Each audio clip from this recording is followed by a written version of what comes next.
Kroger Delivery makes it easy to do your holiday shopping in a jingle. There might be a lot on your to-do list, but thanks to Kroger Delivery, you can get everything you need delivered straight to your door at the same great prices you'd find in store. Our refrigerated trucks always ensure that your groceries arrive fresh. And right now, you can save $20 on your first order of $75 or more and get free delivery with a Boost membership. Restrictions apply. See site for details. Kroger, fresh for everyone. Get ready for success. Leadership Strategies for Women is a show dedicated to providing practical and valuable strategies for emerging women leaders of today. It's your time to get inspired, motivated, and challenged to achieve your vision for success. And now, here's leadership speaker and coach, Ellie Nieves.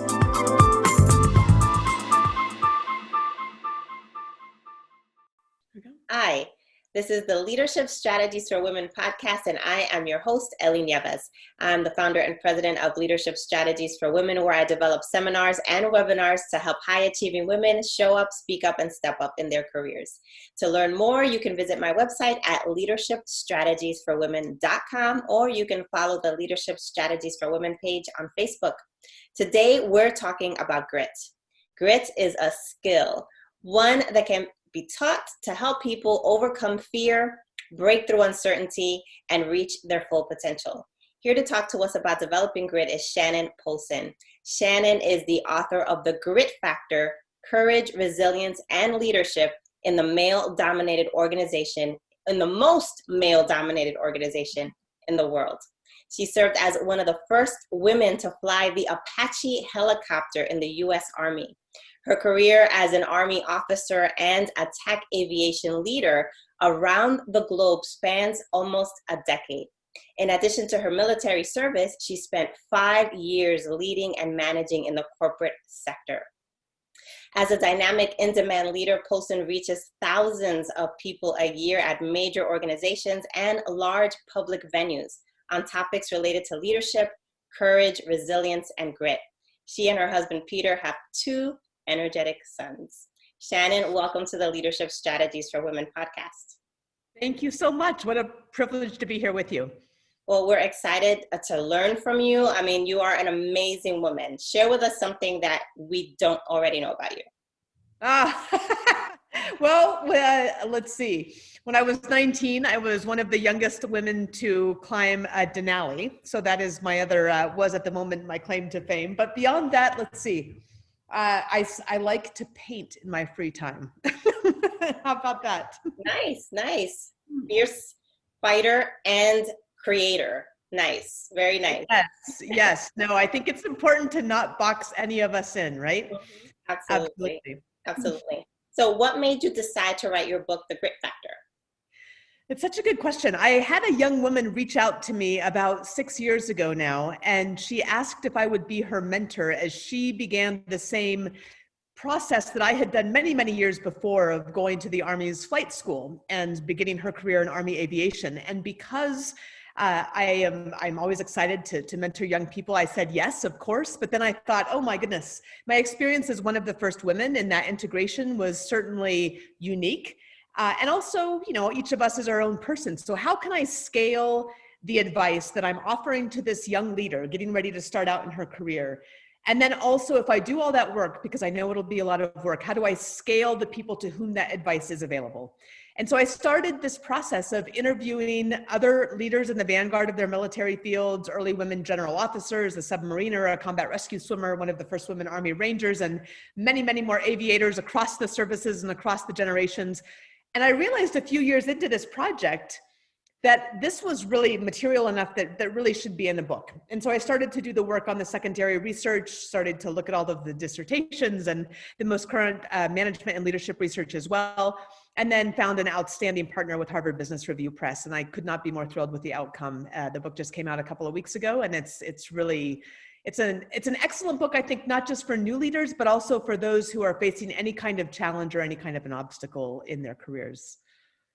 That's amazing. And your book shows how you can develop grit or develop the grit factor through lots of shared experiences. What do you think is one of your own pivotal moments?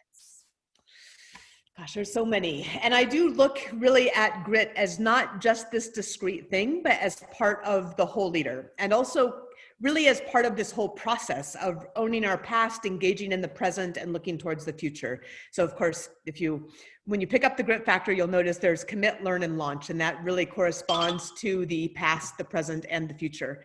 And one of the experiences that I like to share was one of the very first times that I was venturing out as a young leader. I hadn't yet graduated from college. I'd been drilling as an SMP cadet, which is a simultaneous membership program with the National Guard, for the last 2 years of college. And I drove out to Raleigh, North Carolina to receive my assignment for the years ahead. And I was, had just turned 21 years old, very young person, not yet commissioned, hadn't yet graduated. And I report to this colonel, and he is sitting behind a desk that seems as wide as the room, with shiny windows that go up behind him. And I try not to shake too much. And he asked me to sit down, and I do. And we have a couple of sentences exchange back and forth before he leans back in his chair at me, looks down his nose, and says, "You realize, cadet, that you will never fly an attack aircraft." And I recognized his comment for being what it was meant to be, which was small and mean, because at the time attack aircraft weren't open to women to fly. So I said, "Yes, sir." But I went back to my ROTC detachment and requested a transfer off of the National Guard rosters and onto active duty. And later that spring, Congress changed the game on that colonel, and all of us lifted the combat exclusion clause, and suddenly every aircraft in the inventory was open to women and men to fly.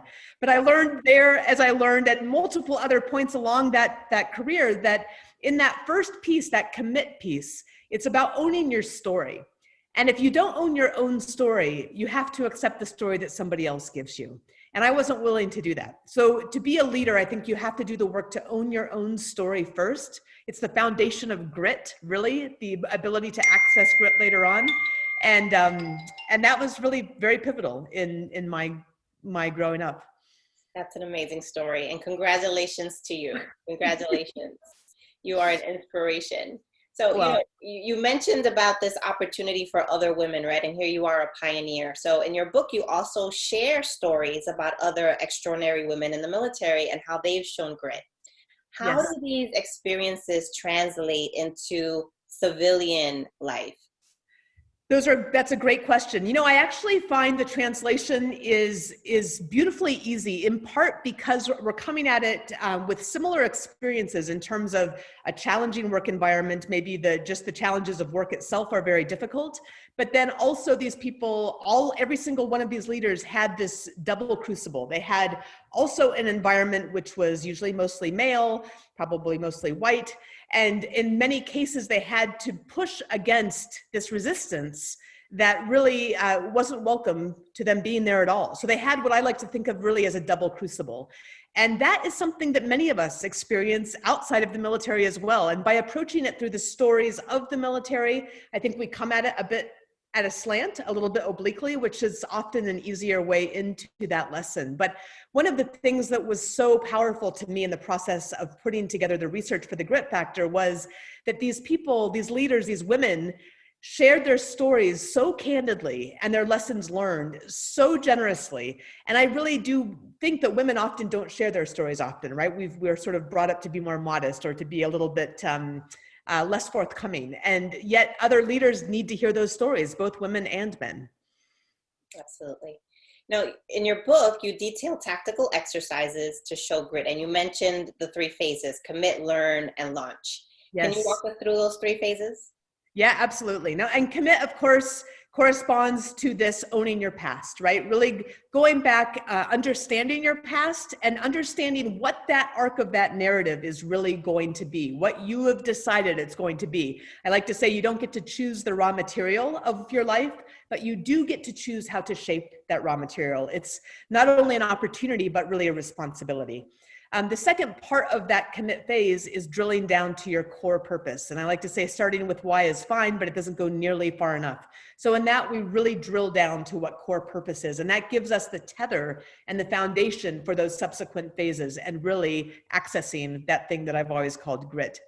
The second phase is learning. That's really engaging fully in the present. And when we talk about this phase of engaging in the present, we're talking about building our teams and drawing our circles, because there are some people that should be in the circle and there are some people that should not, right? Those who don't support you. That's a hard lesson, but an important one. This also being part of other people's teams, by the way. So this is really a relationship sort of a thing that we're really looking at, and the importance of sustaining relationships in accomplishing any goal. The second part is an interesting piece because it's about strategic listening and active listening. And it's something that comes out of every conversation with a general officer, that it's perhaps one of the most underrated leadership skills is the ability to listen. You know this very well as a podcast host. You already have that figured out. And so those are the really key pieces. The third part of that engaging in the presence is some real exercise around building resilience, building grit. And the science is pretty clear that it's not just something that you have or you don't, it's something that you can build. And I borrow actually from the Army's Master Resilience Training Plan, which was developed with the University of Pennsylvania's Positive Psychology program, decades worth of research, and applied to soldiers and their families to try to help to manage the high operational tempo that they've dealt with. But really, it's a civilian program, right? And it's something that's applicable to every single one of us. So building grit and building resilience. And then finally, that last leg of the triangle is all about looking towards the future. That's the launch, right? It's engaging in the present, looking towards the future. And I look a little bit more strategically here, and these are all things, again, that came out of these stories and the lessons learned of these outstanding leaders, several dozen of them in their fields, is looking at audacity, the willingness to take a risk, to put yourself out there, to realize that failure is not final, as Churchill said, or as I like to say, it's not failure that matters, it's what you do with it that counts. And failure is part of that path to success. So that is really being willing to be audacious. Again, something challenging, I think, for a lot of people who are minorities in a majority environment to do, for lots of very good reasons, but it's still an important thing to do. The second part is authenticity, which is leading in a way that is true to yourself, because it's so easy to try to fit into a culture in a way that undermines your core values. And if you do that, it's simply not sustainable, and it's not a healthy way to be part of that culture either. So authenticity is a big piece of this. And then the final piece is adaptability. All leaders who have succeeded in the long run have to be adaptable. So you've got to stay focused on your purpose. You've got to stay focused on the mission. But when circumstances change, and my gosh, all of us are going through this right now, you have to be able to be adaptable. And so that's the final piece. And I like to think of that triad, that grit triad, as surrounded by something that I call grounded optimism. So optimistic, but not Pollyannish. Grounded in reality, but absolutely certain of success. Shannon, that is amazing. Thank you so much for sharing. Can you tell us what's next for you and how our listeners can get in touch with you? Yeah, absolutely. So I have founded the Grit Institute in the process of doing the work on the grit factor, and that is offering training within companies or to individuals, which is really using the learning of the grit factor. So the Grit Institute and building that out is really the next phase of this, looking into what the next book is that naturally flows from this as well, of course. And I can be found easily at shannonpolson.com, Polson.com, or thegritinstitute.com, or on any of the social media platforms, especially LinkedIn, at Shannon H. Polson. So I'd love to see any of your listeners there, and I'd love to hear what you think of the grit factor, and if there's any way I can support leadership journeys with a real focus on grit. Great. Thank you so much, Shannon. You have been, like I said, so inspirational, and we really appreciate you taking the time to educate our listeners about developing grit. And thank you, Shannon. And to all of my listeners, thank you so much for tuning in. Until next time, God bless.